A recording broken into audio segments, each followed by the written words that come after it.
مجروحة لما أتكلم عن الفن الكويتي، سواء كانت دراما أو أغنية يعني أو أي شيء فني.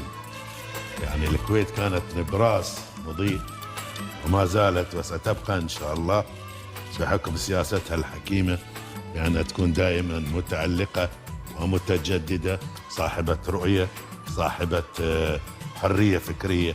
يعني احنا كنا زمان نسمع مثلا أن القاهرة تكتب،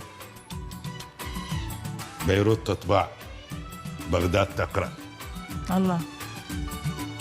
لكن مع الزمن، مع نشأة الكويت وبداية الرؤية الحضارية للتقدم يعني وضع نقاط مهمة جدا للمستقبل وللأمام، الكويت أثبتت وجودها بأنها تكتب وتقرأ وتطبع.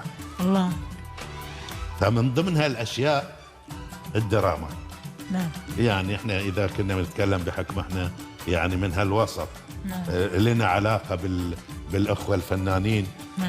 كبارهم وصغارهم، وحتى جمهورهم المحب والعاشق للفن، لأن الشيء ذي كله في الأخير ما انطلق إلا من الأرض اللي هي فيها. نعم.